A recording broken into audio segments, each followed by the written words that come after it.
Nous sommes à Aix-en-Provence. L'ESCAET est un établissement d'enseignement supérieur de commerce spécialisé dans les métiers du tourisme, du voyage d'affaires et de l'événementiel. Elle propose des formations aux étudiants, aux professionnels et a lancé un incubateur de projets touristiques innovants. Nous allons rencontrer deux femmes de talent qui suivent le parcours de formation professionnelle ESCAET afin d'obtenir un MBA. Bonjour et bienvenue sur Expérientiel, le podcast du tourisme positif. On vous emmène dans un voyage vers un tourisme respectueux de la planète et du vivant en partant à la rencontre d'acteurs engagés. À travers leurs histoires, nous allons découvrir des femmes et des hommes visionnaires, des leviers d'engagement qui sèment maintenant les graines de réflexion et d'action pour un tourisme positif. Je suis François Huette, ambassadeur du tourisme positif avec une expérience internationale, animé par le développement d'un tourisme de sens, proposant des expériences vertueuses en lien avec son territoire. J'accompagne les acteurs du tourisme, mais pas que, dans l'évolution de leur activité vers un tourisme positif. Pour ne rien manquer à notre actualité, suivez-nous sur la page Expérientiel sur Facebook, Instagram et LinkedIn. Nous sommes au pied de la Quille, un vieux château situé à Le Puy-Sainte-Régalade dans les Bouches-du-Rhône. Assis autour d'une table, nous allons réaliser notre premier podcast apéro avec Gaëlle et Céline. Dans une période de reconversion professionnelle avec l'ESCAET, elles nous partagent leur point de vue sur le tourisme durable, comme un tourisme bienveillant, inclusif, et quel rôle le community manager peut avoir un réel impact pour communiquer un tourisme positif. Sans plus attendre, je vous invite à faire une pause dans un lieu confortable et calme pour prendre le temps de découvrir Céline et Gaëlle qui souhaitent contribuer à un tourisme positif. Bonne écoute. Bienvenue. Voilà, c'est un apéro spécial ESCAET. Excellent. Ah, on n'est pas n'importe où, on est donc à Puy-Sainte-Réparade. Le Puy-Sainte-Réparade. Le Puy-Sainte-Réparade. Et on est en train de boire un vin qui s'appelle la Quille, qui est un des 5 vins du village. 5 vignobles, tout à fait. Et là, on est à quel endroit ? On est à la Quille, donc la Quillot, à côté de la chapelle. On est sur une petite colline à 430 mètres d'altitude et on a la vue sur la Sainte-Victoire, le Luberon et la vallée de la Durance. Pas mal comme vue. Oui, hein. on est plutôt sympa. Ouais. Hein. C'est secret, on le garde pour nous en général, on ne partage pas, mais bon là j'étais sympa. Voilà. Et puis, vu qu'on est en plein été, on a décidé de faire ça vers 7h et à l'heure de l'apéro. C'est ça. Donc, soyez pas surpris si vous entendez quelques glouglous ou quelques verres, etc. C'est qu'on est en train de faire un apéro sympathique. C'est ça, à l'abri des pins et des oliviers. Exactement, ouais. Exactement. Bien, ce que je vous propose pour commencer, c'est déjà de vous présenter. Qui veut commencer ? Non, toi. Bon. Donc moi je m'appelle Céline, Cosmo, pardon. Je suis étudiante en MBA à l'ESCAET, en reconversion professionnelle et envie de travailler dans le tourisme durable, inclusif, avec tout l'apprentissage qu'on a eu grâce à l'ESCAET. Et comment ça se fait que tu es arrivée dans ce programme ESCAET ? Parce que je voulais renouer avec mes premiers amours du tourisme. J'ai fait un BTS tourisme en 2002 et j'ai toujours aimé le tourisme, le voyage. Quand j'étais petite, je ne comprenais pas qu'on devait payer pour voyager. Donc je me suis dit que je voulais partir en voyage et être payée pour ça. Et voilà. Et puis après, j'ai fait 10 ans à l'hôpital pour des raisons personnelles et donc me revoilà à 44 ans en master et fière de passer ce niveau. Qui aurait cru Ça fait quoi ? Ça fait bizarre d'être la plus diplômée de la famille. C'est pareil pour moi. Ouais, non, j'avoue, je suis assez fière et mes parents n'en reviennent toujours pas.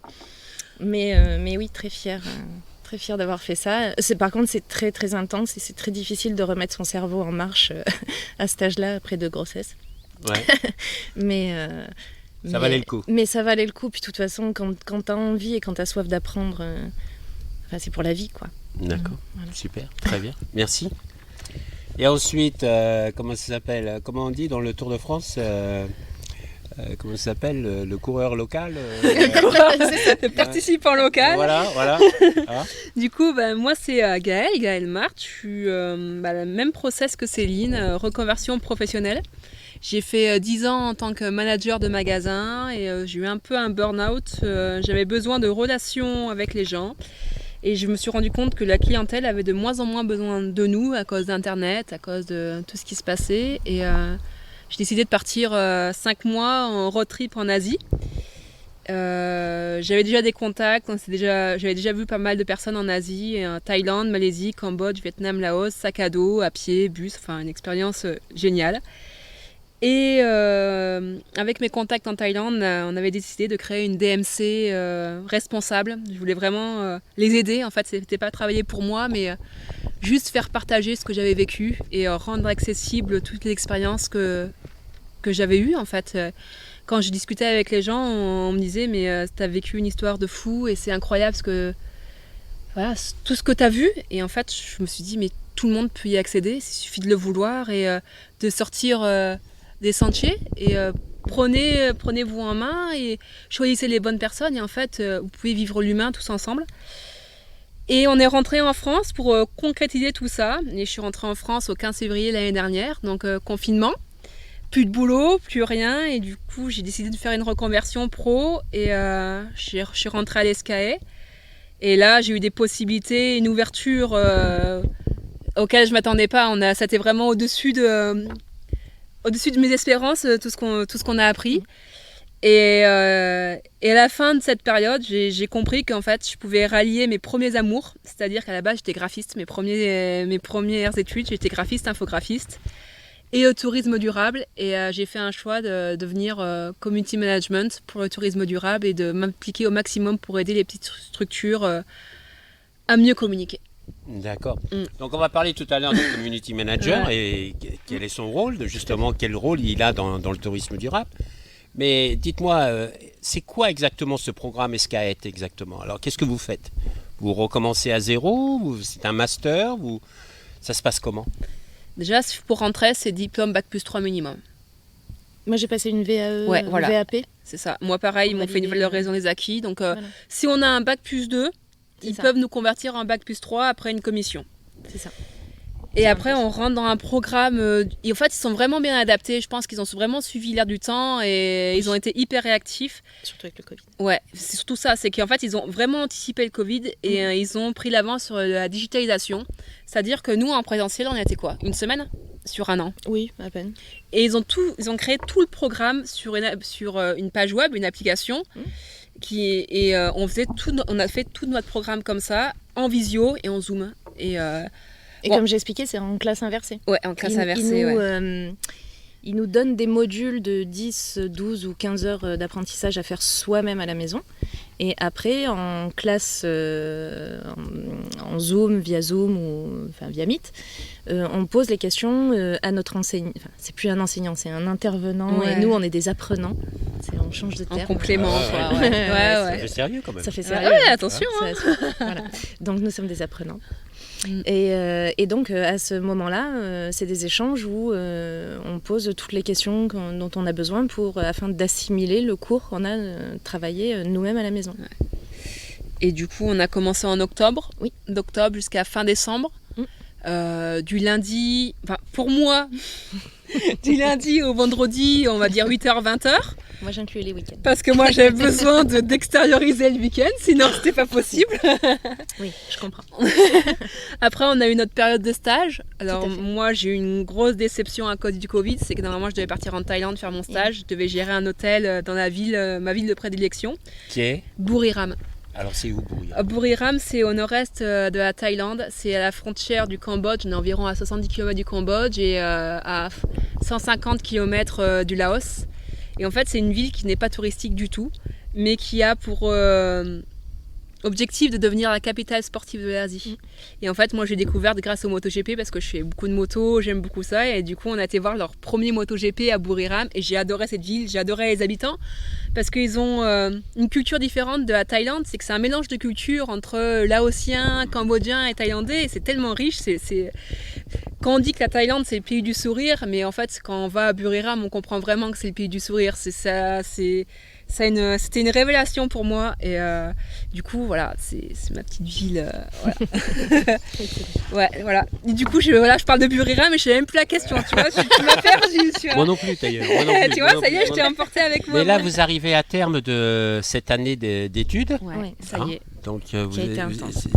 Qui a été intense. Très intense. Qu'est-ce que vous en gardez comme souvenir de cette année qui vous a vraiment marqué positivement, qui vous a même aidé, qui a eu un impact très positif dans votre vie? Personnellement, moi, c'est qu'il faut travailler main dans la main.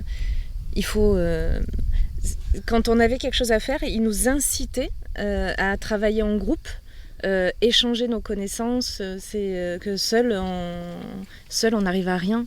Et il ne faut pas faire de la rétention d'informations. C'est vraiment le partage d'informations, le partage de connaissances qui nous fera grandir et avancer dans la vie.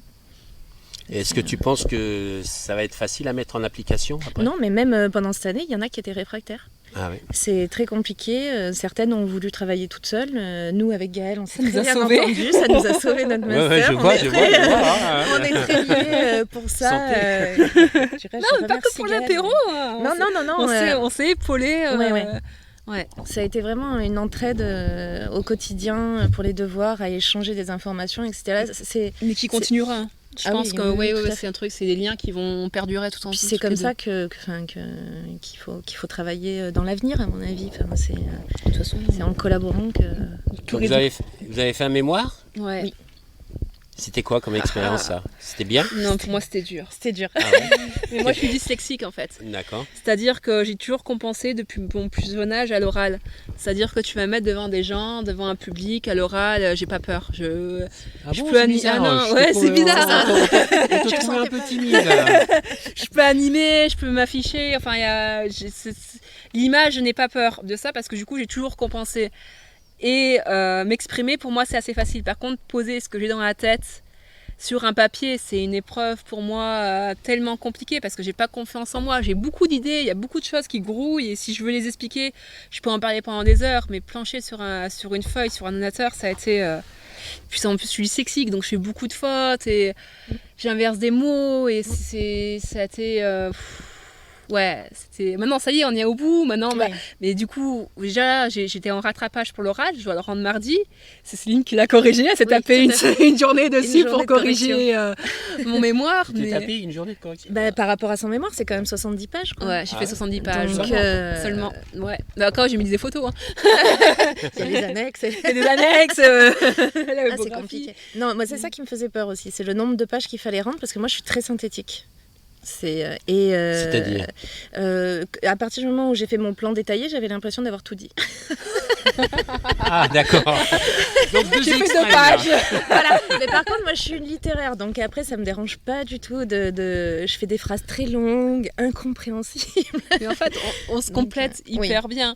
Moi je suis hyper graphique. Ouais. Donc à chaque fois quand on travaillait ensemble, moi je faisais les PowerPoint, je faisais la mise aux pages et femme tu m'énerves et tout à chaque fois. Je faisais toute l'analyse. Et moi j'ai l'impression que toutes les deux vous êtes surpassées. Ah oui. Ah bah moi je pensais pas être capable de faire tout ça. Moi non plus. Ah non. Moi, mais c'est ce que permet l'escalade. Tu m'aurais dit 3 ans en arrière, tu aurais un bac plus 5. Non, jamais j'aurais cru. Mais justement, enfin, c'est aussi l'intérêt d'avoir ces intervenants-là, que ce soit Alexandra, Laurie, Julie, Lorraine, etc. Elles sont toujours là pour nous pousser, en fait. Ouais. Et pour Magali aussi. Magali, Magali. C'était le côté bienveillant, Magali. Oui, c'est ça. Malgré, des fois c'est difficile, elle t'impose des choses, etc. Mais tu le sens qu'au fond c'est pour notre bien, qu'elles sont là pour... Il y a du sens derrière. Ah oui, il y a du sens, c'est évident. Oui, c'est réfléchi, c'est tout à fait réfléchi. Oui, elles font pas ça comme ça. Alors ce qui est marrant, c'est qu'il y a 2 étapes à l'escalade. C'est que t'as la première partie jusqu'à décembre, le sens tu le comprends pas. Non. Ils te poussent, ils te mettent dans la contrainte, ils te braquent, mais ils y vont C'est un peu dur. Ils essayent presque de te révolter, quoi. C'est vraiment ça, vraiment te pousse dans tes retranchements, dans pour tes voir un limites. peu comment tu réagis. Oui, exactement, Oui, c'est vraiment ça. Et tu fais ton stage, et là, tu rentres au mois de juin dans un climat beaucoup plus friendly, beaucoup plus apaisé, familial, apaisé, serein, et qui fait du bien au final. Et là, ils te permettent de faire le bilan, de prendre du recul de tout ce qu'on a fait. Maintenant, réfléchis et regarde le chemin que tu as fait en 3 mois. Puis avec ton stage, ce que tu as parcouru, où est-ce que tu en es? Et là, tu fais, ouais, en fait, vous m'avez un peu bousculé. Bousculé, mais en fait, c'était pas pour rien. Et oui, effectivement, on a grandi ensemble. Et si je regarde en arrière, on a fait un beau bout de chemin quand même. Ah oui, j'aurais envie de les serrer. Donc, qu'est-ce que tu as appris sur toi que tu ne savais pas? Et justement, par rapport à ce côté de retranchement ou quoi que ce soit, ils ont fait émerger. Moi, je dirais pas que c'est quelque chose que je ne savais pas. C'est que ça a renforcé mon idée, en fait. D'accord. C'est que je suis quelqu'un de fonceur, des fois peut-être pas assez réfléchi, je fonce dedans, mais je suis quelqu'un de passionné et qui lâche pas l'affaire. Et quand je suis rentrée à SKE, on m'a dit, tu sais, ton projet en Thaïlande, peut-être, faut voir plus large, peut-être pas possible. Et en fait, je fais oui, mais en fait, mon projet en Thaïlande, il est toujours là. Sauf que j'ai compris comment rallier ma passion et un métier et trouver la solution, comment les aider, même si je suis pas là-bas. Parce que posé le problème. Ouais, ils m'ont dit peut-être que tu n'y arriveras pas, et en fait, j'ai contourné le problème, c'est comment j'y arriverai. Oui, tout à fait. Voilà. Et en fait, j'ai un métier que j'avais pas pensé, et community manager, c'est un métier que je pensais même pas que je pouvais gagner ma vie comme ça. Et en fait, c'est un métier, je peux les aider de France, le temps que je puisse partir en Thaïlande. Tout à fait. Et je peux aider plein de personnes comme ça. Et là, au Puy, je suis en train d'aider des petites structures qui ont... Et en fait, c'est aussi grâce à un certain acteur du Puy, le château d'Arlajon. Pendant mon stage, j'avais fait un stage avec le collectionniste et tout ce qui était gestion de villa de luxe. Et en fait, j'avais vu le château d'Arlajon, c'est un magnifique château, patrimoine, classé en patrimoine. Et le propriétaire, enfin le gestionnaire, il m'expliquait qu'il fait... Je lui dis, mais t'as un lieu de fou. Comment ça se fait que t'as personne? Pourquoi t'as du mal à restaurer ce château? Il fait, mais tu sais, je suis nulle en com. Et ça fait son bout de chemin dans ma tête.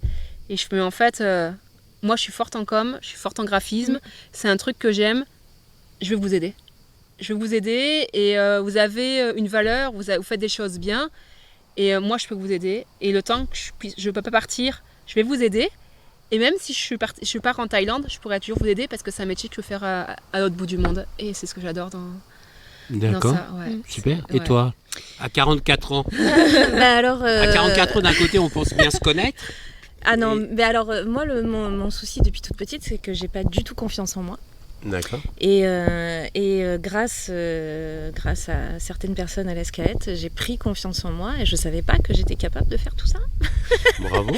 Et c'est incroyable. Maintenant, j'ai la niaque, j'ai l'audace et j'arrive à faire des choses que je n'aurais pas pu faire il y a même 2 ans parce que la fonction publique m'a brisée. Donc là, c'est vraiment un rebond, une renaissance. Que du bonheur. C'est agréable à écouter, ça, à entendre. Ça fait du bien. Ça fait du bien. Ah oui, ça fait du bien. Tu t'es transformée en un an. Moi, Céline que j'ai vue au mois de septembre, au mois d'octobre, quand je t'ai découvert, la Céline que je vois maintenant, c'est pas la même. Je te sens épanouie, je te sens bien, je te sens confiante, alors qu'au début, t'osais pas parler.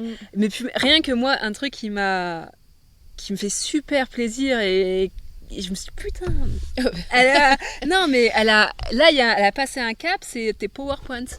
Au début, faire une présentation écrite, graphique, Céline, elle était en stress, elle était en panique, c'était pas possible. Et la dernière fois, elle m'a présenté une présentation, je fais... Oh, il s'est passé quelque chose là, Céline, c'est bien ce que tu as fait. Tu as découvert ton côté, en fait, tu avais un blocage et je pense que tu pouvais pas, tu n'avais pas cette idée de toi que tu es capable de faire ça je me sur un ordi, quoi. Et la dernière fois, elle me sort une présentation, je suis, oh Céline, bien, c'était, tu m'as épaté, quoi. C'est génial. Elle s'est découvert un talent à 70 ans. Oui, tout à fait. Pour la peinture. Je suis aussi artiste, je travaille le fil de fer avec une association sur Salon de Provence, oui, tout à fait.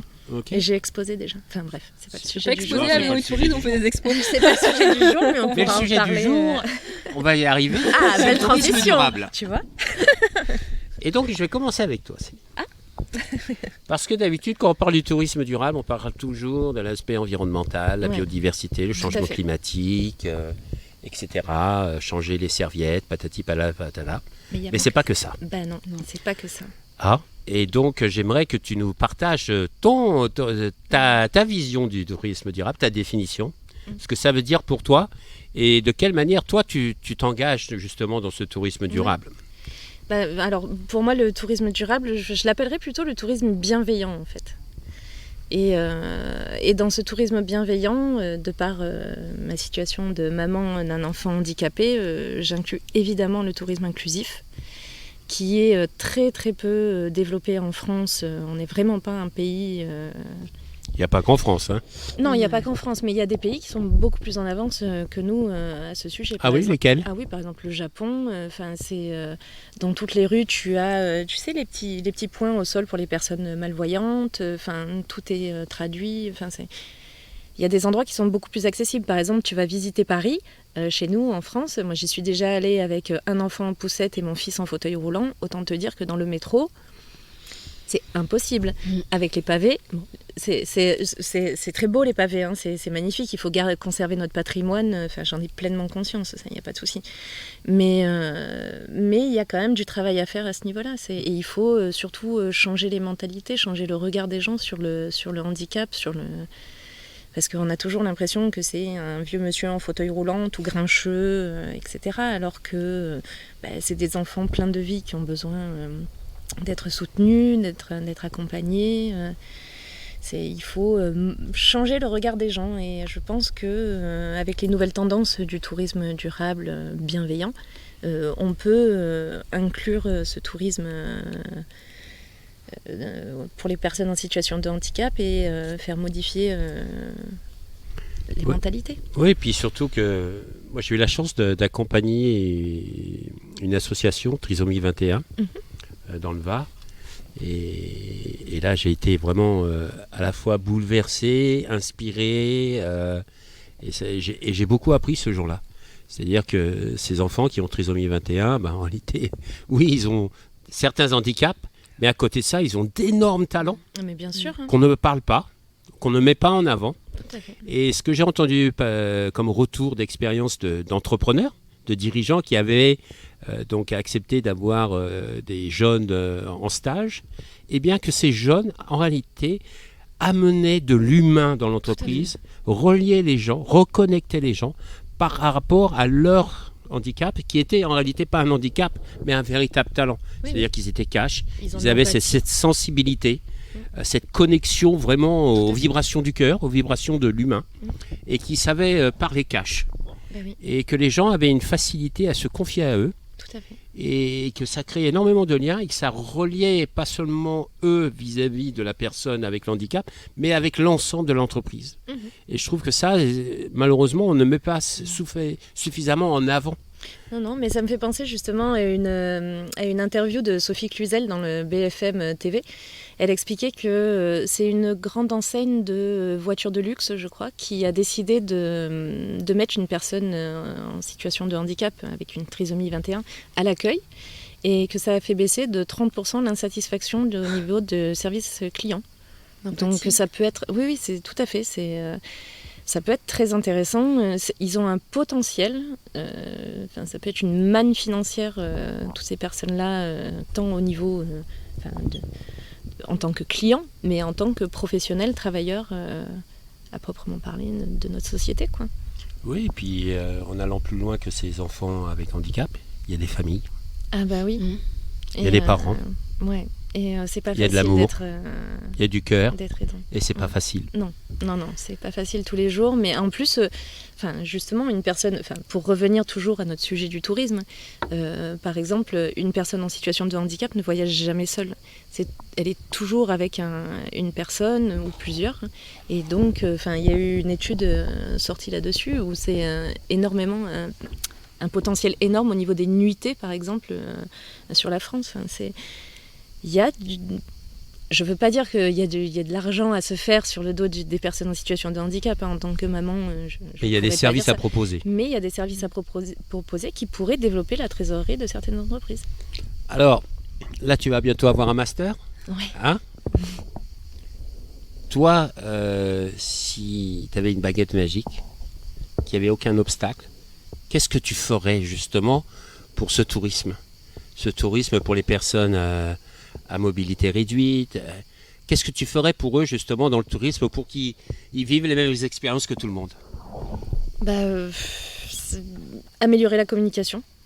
De quelle manière? On voit par exemple au niveau des influenceurs de nos jours, au niveau des réseaux sociaux par exemple, ils sont de plus en plus visibles et la visibilité déclencher des émotions fait passer l'acceptation des gens. C'est ce qu'on parlait dans la voiture. C'est ce qu'on parlait dans la voiture. Oui, tout à fait. C'est le partage.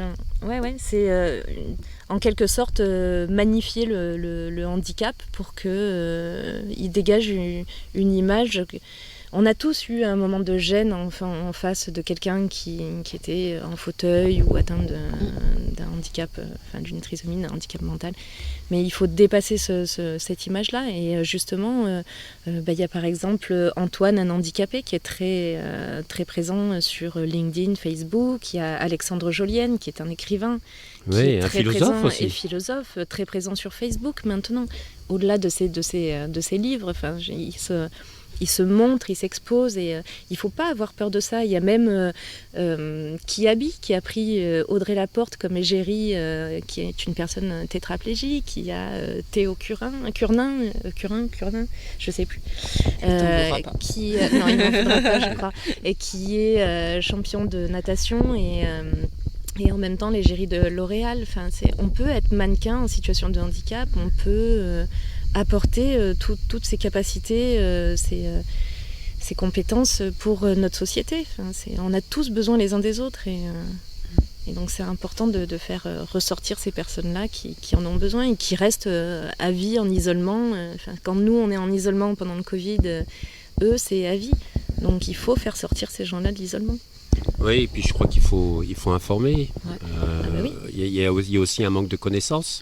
Oui, tout à fait. Et, entre autres, sans vouloir être désagréable avec les écoles de tourisme, mais par exemple, on n'étudie pas du tout les personnes en situation de handicap, ni au sein du BTS, ni au sein d'un MBA. C'est tout à fait dommageable. On étudie les millennials, les LGBTQ+, les personnes âgées, mais jamais on a évoqué les personnes en situation de handicap. C'est très intéressant. Mais en fait, j'ai eu Annette Masson au téléphone, présidente de l'APF, les Paralysés de France, l'Association des Paralysés de France, qui me disait qu'elle avait formé une personne, une enseignante à ça au sein d'un MBA, mais la personne était partie. Et depuis que la personne est partie, en fait, ça ne se fait plus. En fait, le handicap, à partir du moment, si tu n'es pas sensibilisé au handicap, les personnes qui ne le sont pas n'en parlent pas, en fait. Il n'y a que les personnes qui sont sensibles à ça, qui ont un proche, qui ont connu le handicap, et qui parlent du handicap. Sinon, la moitié de la population française n'en parle pas. Ouais, ça, je l'ai vu. C'est sympa en disant la moitié. C'est sympa. J'ai vécu dans une destination où les enfants handicapés n'étaient pas montrés. Et, et un jour, j'étais dirigeant d'un hôtel et on avait invité une association d'enfants handicapés. Et c'était incroyable. Autant on avait fait plaisir aux enfants, ils avaient passé une journée dans un 5 étoiles. Et on leur avait organisé petit déjeuner, goûter, mais aussi on avait une salle de cinéma. On leur avait montré un film. Et ce qu'avec mon épouse, on avait remarqué, c'est autant on avait fait plaisir aux enfants, mais alors qu'est-ce qu'on avait fait comme bien aux mamans. Et c'était intéressant de voir le regard aussi des employés. C'est-à-dire que d'un seul coup, ils se sont rendus compte que ils rigolaient comme nous, ils faisaient tout comme nous, quoi. Ouais. Il y a des différences. Et puis il y a une autre expérience que je voudrais partager. C'est aux Philippines, je travaillais dans un hôtel où l'hôtel était impliqué dans le soutien d'un hôpital d'enfants retardés mentaux. Et on a été livré des matelas là-bas. J'étais cadre à l'époque. Et je me suis retrouvé au milieu d'une trentaine d'enfants retardés mentaux. Et j'étais le seul. Et il y en avait qui m'appelaient papa, etc. Et ce qui était intéressant de cette expérience, c'est que je me suis posé la question est-ce que eux pensent que c'est moi qui suis pas normal? C'est ça. Parce que là, ils étaient en majorité Oui. absolue. Et moi, je me suis posé la question, peut-être que c'est eux qui sont normaux. Et peut-être moi qui suis bizarre.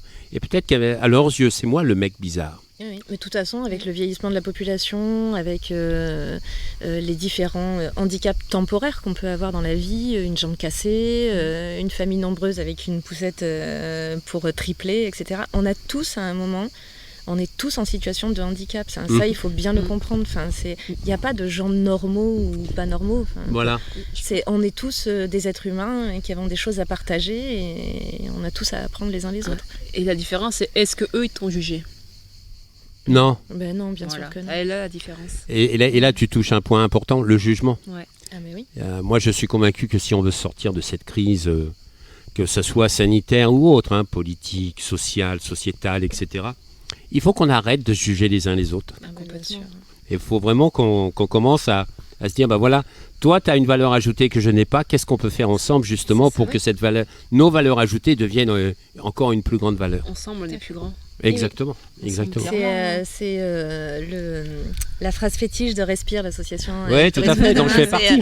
Mais moi aussi, Ah ouais? figure-toi. Ouais, bah, dernièrement, je fais fait. partie du cercle tourisme durable. Et ben moi, handicapable. Voilà, donc tu es avec Véronique, Avec entre autres. Jennifer Weber. Voilà, ok, ouais, bah justement, et j'étais aux respirations durables qui a lieu. Mais oui, tout à fait. J'ai Et vu je faisais ton partie de podcast. l'équipe. Voilà, tout et à je fait. faisais partie de l'équipe qui a organisé ça. Oui. Alors, on a parlé de communication, Ouais. Gaëlle. Toi, tu es community manager. Junior, on va dire ça, oui, Junior. je me lance dedans. Je Tu te commence. lances. Je me lance, j'y vais, voilà, je fonce. Alors, dis-moi, c'est quoi le community manager et de quelle manière le community manager peut servir le tourisme durable? Eh bien, c'est un thème que j'ai développé dans mon mémoire, clairement. Et en fait, Dans les 70 pages dans les 70 pages, j'ai pas fait 70 pages sur le sujet, mais en fait, je me suis rendu... avec photo.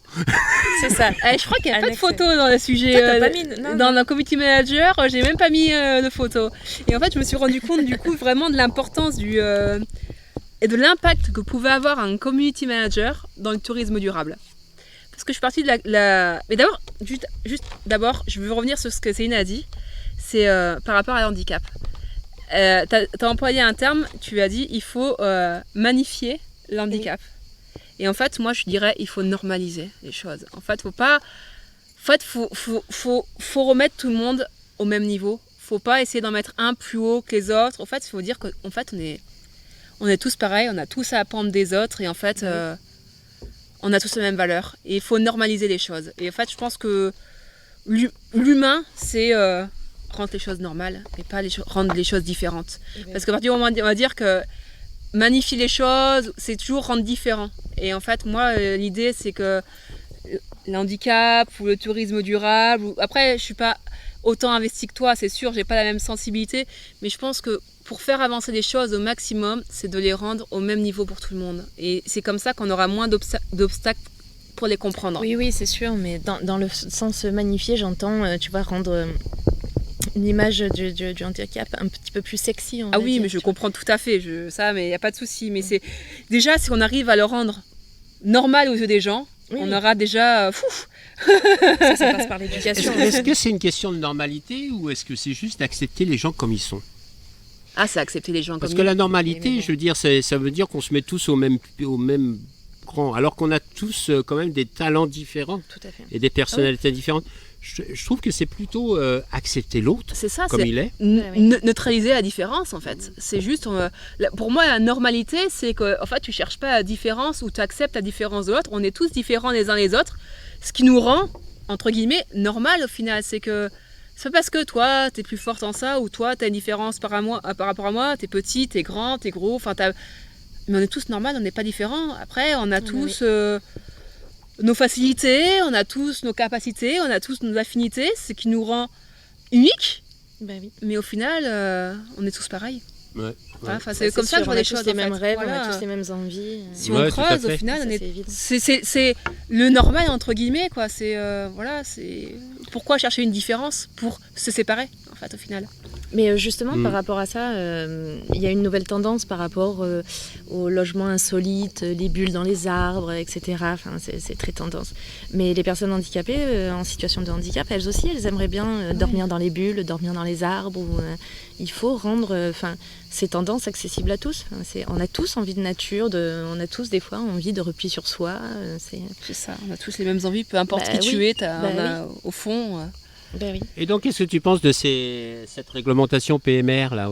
C'est comme ça que ça s'appelle, PMR, non? Oui, personnes à mobilité réduite. Ouais. Après, il y a eu tout un tas de labels. Il y a Tourisme et Handicap, il y a Destination pour tous, il y a Handibat. Enfin, je veux dire, ils accumulent les labels. Mais est-ce qu'on s'y reconnaît? Est-ce que c'est vraiment un critère de qualité? Non, je le vois sur Facebook par exemple, il y a des groupes qui se sont faits tous avec le handicap, etc. Où justement ils disent que parfois il y a des campings, ils sont labellisés destination pour tous, etc. Et en fait la piscine n'est pas accessible, le sentier dans le camping est en petit gravier, donc on ne peut pas y passer en fauteuil roulant, etc. Après, est-ce qu'il faut tout adapté à la personne en situation de... Le problème, c'est que il y a tellement de handicaps différents que tu peux pas non plus adapter un établissement aux personnes malvoyantes, malentendants, en fauteuil. Enfin, c'est compliqué de tout adapter à toute forme de handicap. C'est financièrement, c'est impactant. Enfin, après, il y a énormément de subventions. Hein. Beaucoup de personnes sont subventionnées par l'État à ce niveau-là. Mais c'est très compliqué d'avoir un établissement accessible à toutes les formes de handicap. Okay. Alors, on revient au community management. Oui, quand même, c'est parti. Parce que c'est toi, hein, quand même, Gaëlle, qui nous a fait dévier. C'est vrai, mais je veux dire, c'est pas le rosé, c'est toi. Non, mais je pense qu'il y avait c'était important de souligner ce point. Et alors, du coup, moi, dans mes mémoires, je commençais à... Donc, mon mémoire, le titre, c'est est-ce que le tourisme responsable et durable est possible en Thaïlande? Donc, c'était vraiment le sujet de mon mémoire. Donc, déjà, on rentre dans quelque chose de complexe. Hein. Ouais, je te raconterai un peu mon histoire par la suite. Donc, déjà, on rentre dans un sujet où il y a beaucoup de choses à dire, beaucoup de recul à prendre. Enfin, quand on sait que le pays a quand même quasiment 20% du PIB sur le tourisme, voilà. Et en fait, je suis partie, j'ai commencé à démonter le tourisme, enfin les réseaux sociaux. J'ai commencé à démonter, Instagram, l'influence, les influenceurs. C'est pas, en gros, je suis partie, c'est pas bien ce qu'ils font. C'est eux la cause, c'était une des causes du tourisme de masse.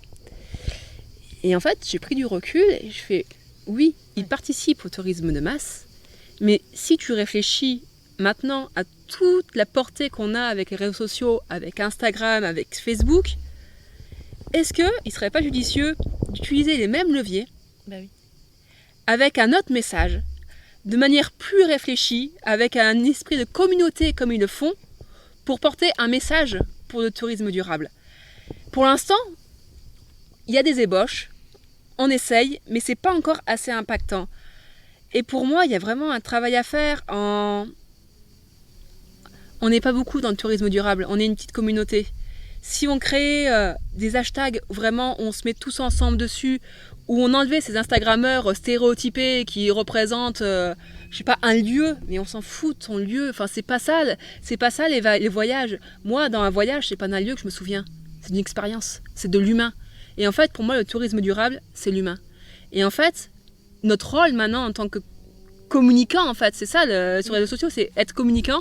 On ne doit plus communiquer sur un lieu, mais sur une expérience de vie, sur une expérience humaine, sur ce qu'on a appris avec de la vidéo, de l'émotion. C'est ça pour moi le rôle du community manager du tourisme durable, c'est fédérer, être transparent, expliquer et rendre accessible ce qui peut être vécu, mais qui paraît tellement loin pour le commun des mortels, entre guillemets. Enfin, c'est ce que j'ai ressenti quand j'ai expliqué ce que j'ai vécu en Thaïlande. Comment t'as fait pour vivre ça? Mais en fait, j'ai été vers les gens. Et j'ai sorti des clichés, parce que moi, les Instagrammeurs, ça ne m'intéressait pas. Tout ça, à l'époque, c'était pas mon truc, quoi. Et j'ai sorti hors des sentiers battus. Et je sais que maintenant, avec Instagram, Facebook, on peut partager ça. Et on peut rendre ça plus humain. Et c'est le tourisme durable, si on le rend humain, on arrivera à le partager. Et c'est comme ça que le community manager doit travailler. Oui, après tu fais face aux personnes qui regardent les Marseillais. Mais il y en aura toujours. Mais il y en aura toujours. Mais de toute façon, c'est ça le truc. le tourisme durable. Il ne faut pas non plus vouloir imposer le tourisme durable. C'est pas pour tout le monde. Hein. Non, c'est pas une question. Non, mais... c'est pas pour tout le monde. C'est pas une question d'accessibilité ni intellectuelle ni financière. Non, mais c'est que tout le monde ne voudra pas. Mais c'est que tout le monde ne veut pas. Il y a des gens qui adorent aller à Djerba et rester une semaine dans leurs hôtels. Mais je comprends. Ça n'empêche pas que Djerba peut être aussi une destination durable. Tout à fait. Voilà, il faut multiplier les canaux, il faut multiplier. Mais si, grâce au même levier que le tourisme de masse actionne, si on pourrait ne serait-ce que convertir 5% de la population qui est adepte du tourisme de masse en tourisme durable et responsable, mais ce serait déjà une victoire, ça serait déjà énorme. Mais pour moi, c'est vraiment un manque de communication. Quand je suis revenue d'Asie, je parlais avec... Je te resserre un verre parce que tu parles pas mal. Quand je suis revenue d'Asie, j'ai parlé avec pas mal d'amis. Et toi, t'es comme moi, t'habites loin. C'est ça, j'ai de la route après. Et qui m'expliquaient qu'ils sont partis en Thaïlande, ils sont partis au Cambodge, et ils ont été dans les hôtels que je ne citerai pas, de grandes chaînes bien connues. Et je lui dis, mais combien t'as payé ? J'ai payé mes 2 semaines 3-4 000 euros parce que c'est les prix qu'ils payent. Je dis, mais moi, en 5 mois, à 2, je n'ai pas eu pour 6 000 euros. Parce que consommer local, durable et partagé avec les locaux, les gens, ça te coûte pas cher, mais c'est juste que ça te paraît inaccessible. Et il faut rendre accessibles les choses et vraiment, et surtout, se moderniser. Moderniser notre... Non, mais c'est vraiment un truc qui me... tu le dis, c'est moderniser. Mais non, mais ça, c'est un truc, c'est...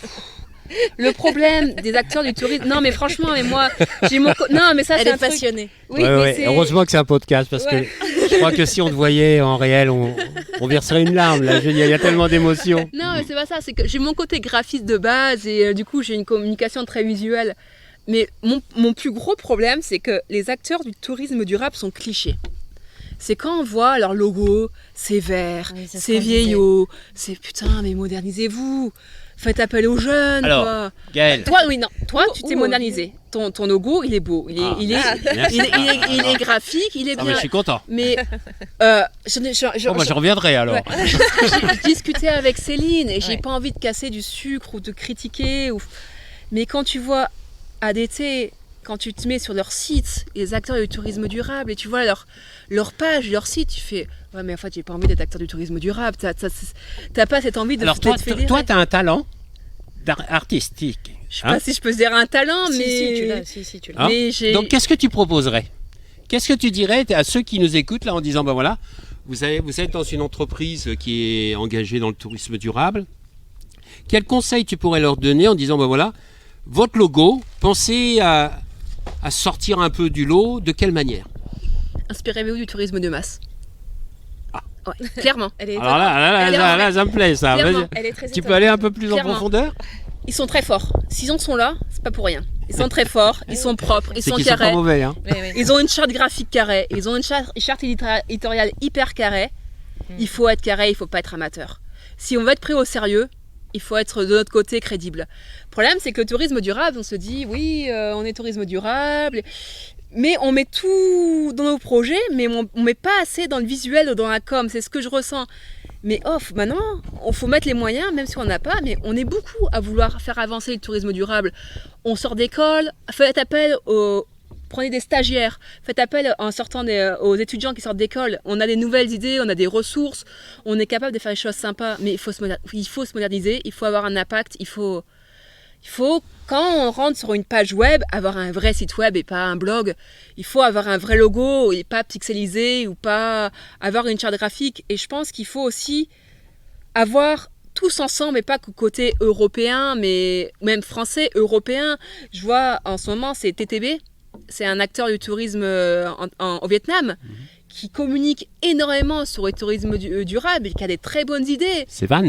Ouais. Et j'ai communiqué un petit peu avec lui.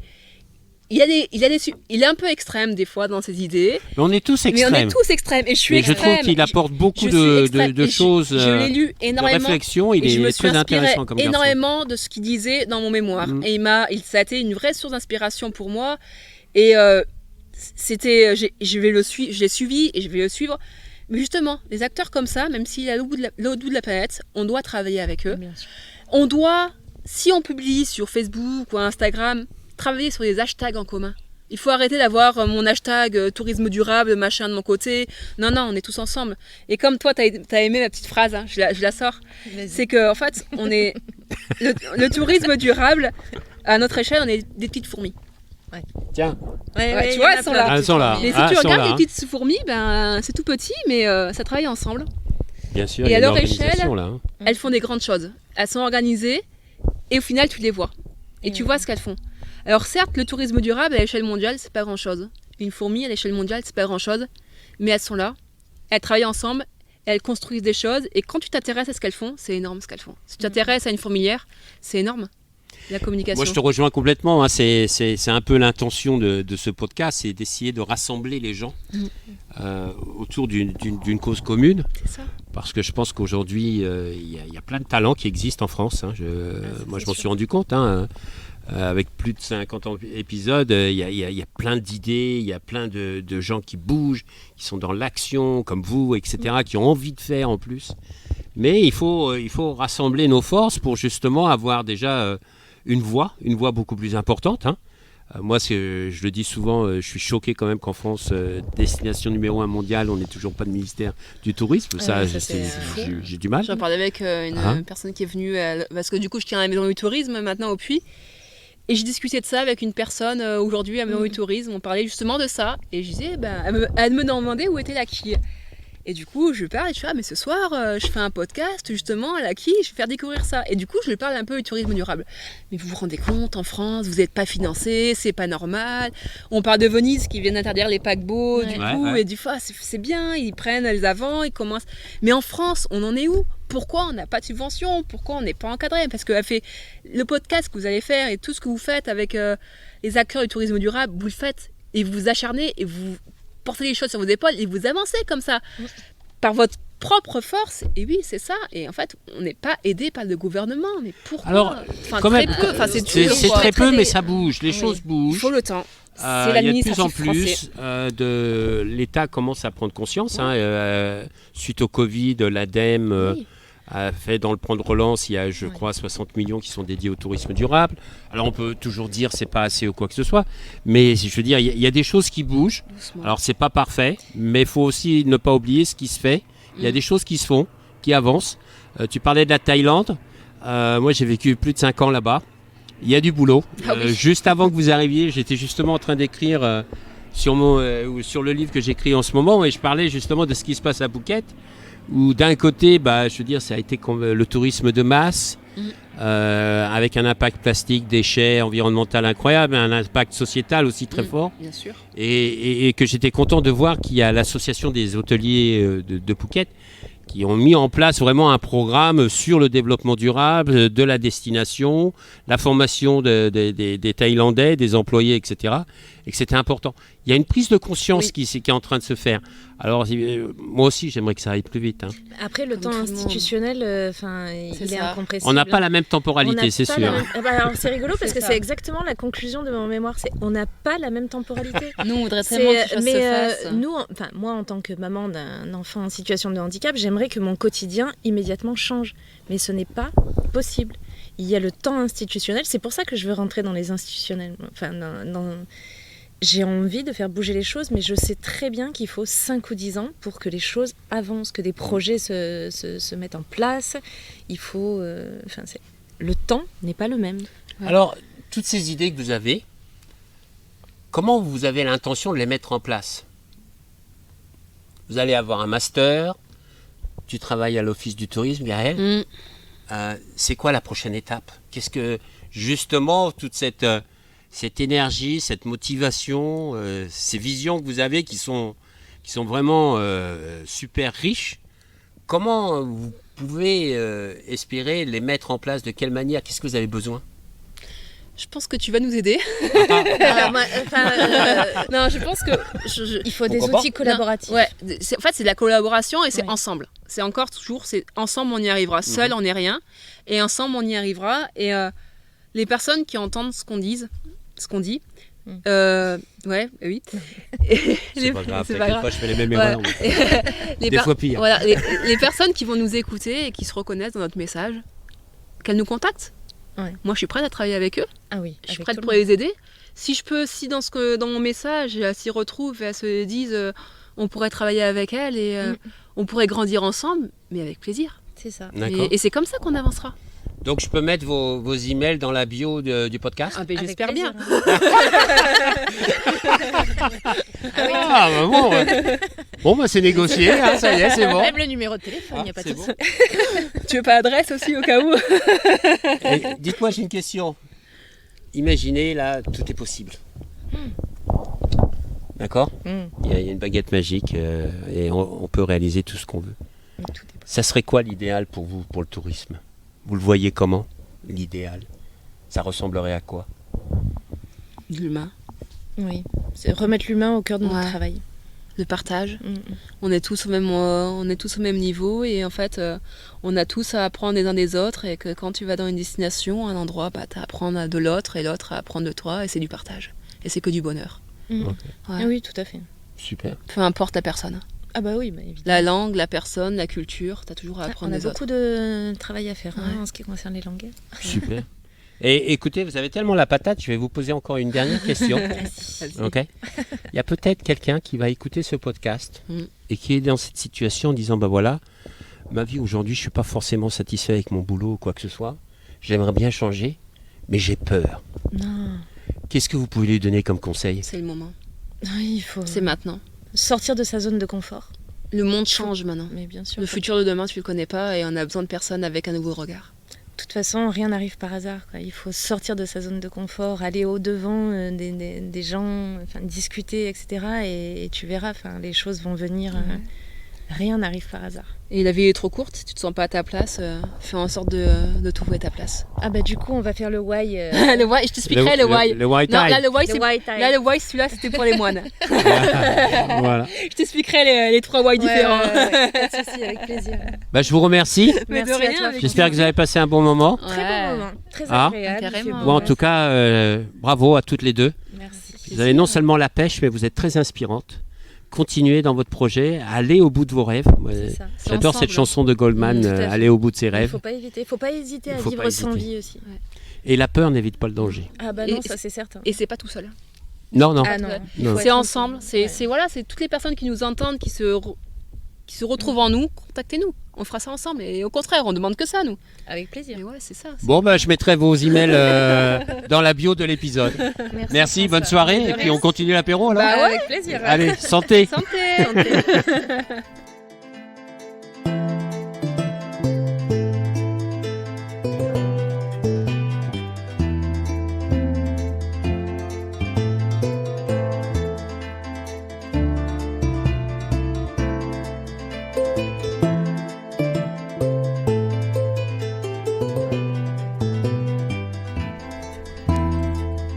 Voilà, c'est la fin de notre voyage du jour. J'espère que vous avez vraiment passé un agréable moment en notre compagnie et que nous avons pu semer des graines d'inspiration et d'action. Surtout n'oubliez pas, le tourisme de demain, c'est maintenant qu'on le construit et ensemble. C'est un tourisme qui est guidé par le sens, l'expérience et en lien avec nos territoires pour assurer la pérennité de nos métiers et de nos activités. C'est essentiel. Si vous avez vraiment aimé ce podcast, favorisez sa diffusion en lui donnant 5 belles étoiles sur Apple ou la plateforme de podcast préférée que vous utilisez. Et puis, surtout, et ça c'est le plus important, n'hésitez pas à partager dans votre réseau. Essaimer la connaissance, essaimer le partage d'expérience. C'est essentiel pour chacun d'entre nous d'avoir accès à cette information. Et puis, si vous voulez continuer l'aventure avec nous, le voyage avec nous, bien, je vous invite à vous abonner pour suivre tous les épisodes gratuitement et être informé dès qu'ils sont publiés. Voilà. Je vous remercie et à très bientôt. Au revoir.